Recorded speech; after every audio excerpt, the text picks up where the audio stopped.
আমার বাসায় সব সময় কেন জানি এইভাবে রান্না করতে বলে। এইভাবে রান্না করলে খেতে যে এত বেশি মজা হয়।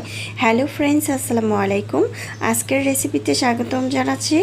আজকে ঝটপট ভীষণ মজাদার একটা রেসিপি নিয়ে চলে আসলাম। যারা নতুন রাঁধুনি তাদের তো অবশ্যই কাজে আসবে। তো আর কথা নয়, রেসিপি শুরু করছি। রেসিপি যদি ভালো লাগে তাহলে চ্যানেল সাবস্ক্রাইব করে লাইক দিয়ে পাশে থাকবেন। প্রথমে একটি প্যানের মধ্যে নিয়েছি প্রায় 1 কাপ থেকে 1.5 কাপ পেঁয়াজ কুচি। তারপর আমি এখানে কাঁচামরিচ নিয়েছি প্রায় 10-12টার মতো, মাঝখান থেকে একটু কেটে দিয়েছি। আর এখানে কিছু গুঁড়া মশলা দিয়েছি, লবণ দিয়েছি পরিমাণ মতো, মরিচের গুঁড়া দিয়েছি 1 টেবিল চামচ, ধনিয়ার গুঁড়া 1/2 চামচ, জিরার গুঁড়া 1 চামচ, হলুদের গুঁড়া দিয়েছি 1/2 চামচ। কারণ আমি হলুদের গুঁড়া সবসময় একটু কম দেওয়ার চেষ্টা করি। তারপর আদা বাটা, রসুন বাটা 1/2 চামচ করে দিয়েছি। আর তেল দিয়েছি 4 থেকে 5 টেবিল চামচের মতো। এখন খুব ভালো করে মুছিয়ে মুছিয়ে মেখে নিয়েছি। আদা বাটা, রসুন বাটা 1/2 চামচ করে দিয়েছি। আগে থেকে মাছগুলো ভালোভাবে ধুয়ে পরিষ্কার করে গরম পানি দিয়ে ধুয়ে নিয়েছি, লবণ দিয়ে ধুয়ে নিয়েছি। তারপরে মাছগুলো এখন আমি খুব ভালো করে মশলাগুলোর সাথে মেখে নেব। দেখতে পাচ্ছেন আমি কিভাবে মেখে নিচ্ছি। আমি মাছগুলো একটু বড় সাইজ করে কেটে নিয়েছি। আপনারা চাইলে মাছগুলো ছোট ছোট করে কেটে নিতে পারেন। আমি যে এইভাবে রান্নাটা করি, সত্যি আমার বাসায় এত বেশি পছন্দ করে, বাচ্চা থেকে বড় সবাই বলে যে এইভাবে মাছটা সবসময় ভুনা করার জন্য।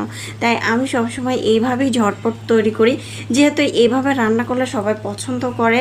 আবার এইভাবে রান্না করলে কিন্তু তাড়াতাড়ি হয়ে যায়। যারা ব্যাচেলার, যাদের হাতে কম সময়, তারাও চাইলে কিন্তু এভাবে তৈরি করতে পারেন।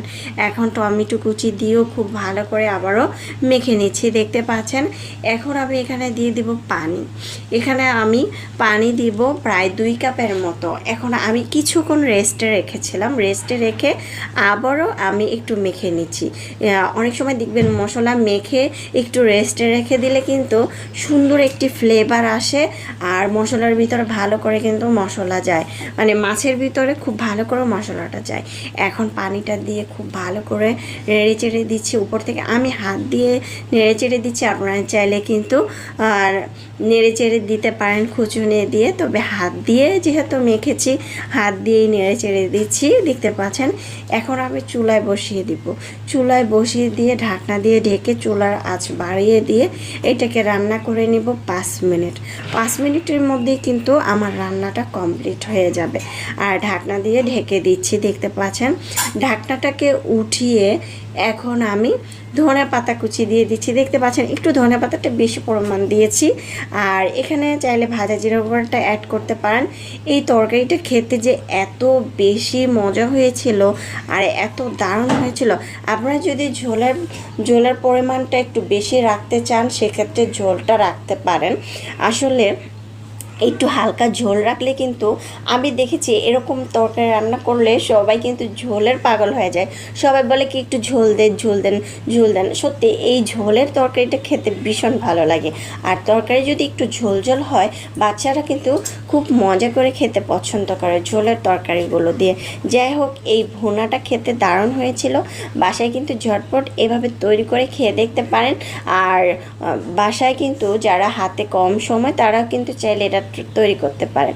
এখন আমি একটি বাটিতে পরিবেশন করে নেব চুলার আঁচ বন্ধ করে। আর এই টিপসগুলো যারা নতুন রাঁধুনি তারা অবশ্যই খেয়াল রাখবেন। দেখতে পাচ্ছেন চুলা যখন বন্ধ করে দিয়েছি তখন তরকারি কালারটা কত সুন্দর হয়েছে। এখন আমি একটা বাটিতে পরিবেশন করে নিচ্ছি। মাশাআল্লাহ, দেখতে যেমন সুন্দর হয়েছে, খেতে কিন্তু দারুণ মজা হয়েছিল। এরকম একটি তরকারি যদি দুপুরবেলা গরম ভাতের সাথে থাকে তাহলে কিন্তু মন প্রাণ একেবারে জুড়ে যায়। সবাই কিন্তু একদম চেটেপুটে খেয়ে নেবে। এখন তো আমি খাওয়ার পালা, গরম গরম দুপুরবেলা গরম ভাতের সাথে। রেসিপি কেমন হয়েছে অবশ্যই রেসিপি তৈরি করে জানাবেন। আশা করছি আপনাদের ভালো লাগবে। এতক্ষণ আমার সঙ্গে থাকার জন্য অসংখ্য ধন্যবাদ জানাচ্ছি। ধন্যবাদ জানিয়ে আজকের জন্য বিদায় নিচ্ছি।